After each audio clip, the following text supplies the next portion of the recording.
या शासन निर्णयामध्ये वाटत मला ते बोलून दाखवायचं आहे।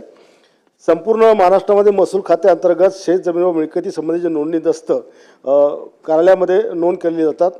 मागील काही काळामध्ये शासनाने जमीन संबंधित शेतकऱ्यांच्या व जनतेच्या हितासाठी 4 प्रकारचे कायदे त्या ठिकाणी केले, त्याचा मी वाचा या ठिकाणी करत नाही, पण तारीख सांगतो। 4/11/25 कायदा, 23/8/2023 कायदा, 30/4/2025 कायदा, असे 4 कायदे या ठिकाणी केले। तहसील मार्फत गावापासून 200 मीटर परिक्षेत्राच्या आत असलेले भूखंड 42D अंतर्गत नियमन करून त्याची सातबारा नोंद करणे हा पण आपण कायदा केला।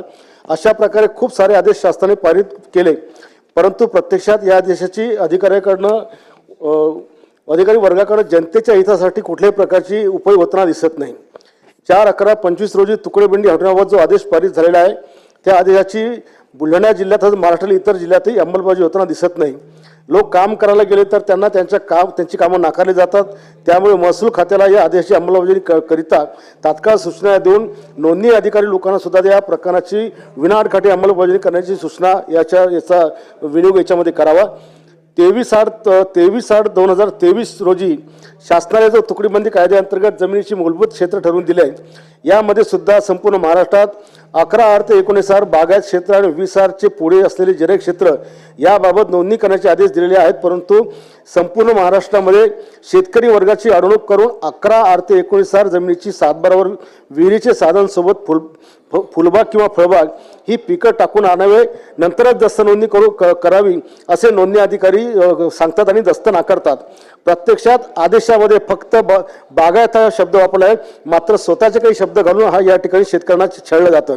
हंगामी बागायत व बारमाही बागायत असे प्रकार असून कुठेही बारमाही बागायत हा शब्द पूर्वीच्या कायद्यामध्ये वापरला नाही, तरी सुद्धा बारमाही बागायत सातबारा असावा असाच हट्ट नोंदणी अधिकारी त्या ठिकाणी देतात आणि दस्त नोंदणीला नकार देतात। काही पक्षकारांनी बारमाही बागाचे पीक टाकून आणले तरी सुद्धा त्यावर पैसे घेतल्याशिवाय खरेदी खत नोंदणीची प्रक्रिया पूर्ण करत नाही। काही ठिकाणी जलसिंचनाचे साधन विहीर किंवा बोरवेल हे असल्यास सुद्धा दस्त नोंदणी होते। अशी वेगवेगळ्या ठिकाणी वेगवेगळी पद्धत वापरून जनतेची लूट, शेतकऱ्यांची लूट या माध्यमातून केली जाते। प्रत्यक्षात आमच्या जिल्ह्यामध्ये फळबाग किंवा फुलबाग अशा बारमाही बागायती जमिनीच नाही, मग तशा नोंदी सातबारा आणायच्या कुठून? आणि काही ठिकाणी विहीर किंवा जलसिंचनाचे साधन असल्यावरही सदर व्यवहार होतात, मग ही तफावत काय? याचे उत्तर एकच पक्षकाराला आर्थिक प्रलोभनाचे असतात त्या ठिकाणी असतात।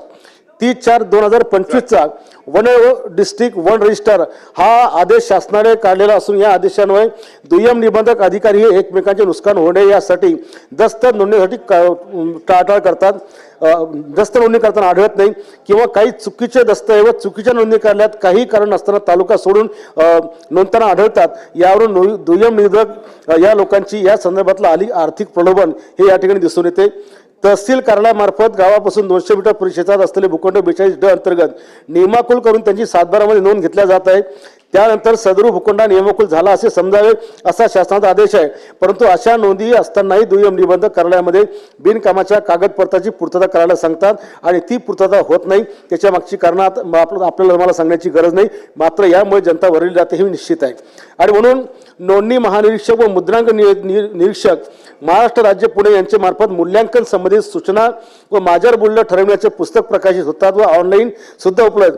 सदर सूचना फलकामध्ये जनतेला जमिनीचे कसे मूल्यमापन करून घ्यावे, त्यानुसार त्यांच्याकडून अशा प्रकारे मुद्रांक शुल्क दस्तात लावून घ्यावा अशा प्रकारच्या सूचना स्पष्टपणे प्रकाशित केल्या आहेत, परंतु सदर दुय्यम निबंधक अधिकाऱ्यांच्या कार्यालयामध्ये म्हणजे हा बिलाशी संबंधित नाही, बिलाशी संबंधितच आहे, बिलाशी संबंधित या बिलाशी संबंधित आहे। बरं बोला। मला हे मांडायचं की हा जो आपण याच्यामध्ये कायद्यामध्ये सुधारणा करत आहात, हा जो नोंदणी कार्यालयामध्ये शेतकऱ्या किंवा सामान्य लोकांना जो त्रास होतो त्यांना त्रास होणार नाही अशा प्रकारच्या या कायद्यामध्ये आपण तरतुदी कराव्या, जेणेकरून जे मी आरोप या ठिकाणी हे जे मी वाचन केलं त्याप्रमाणे शेतकऱ्यांना त्रास होण्या त्यांच्यावर त्याची कारवाई झाली पाहिजे।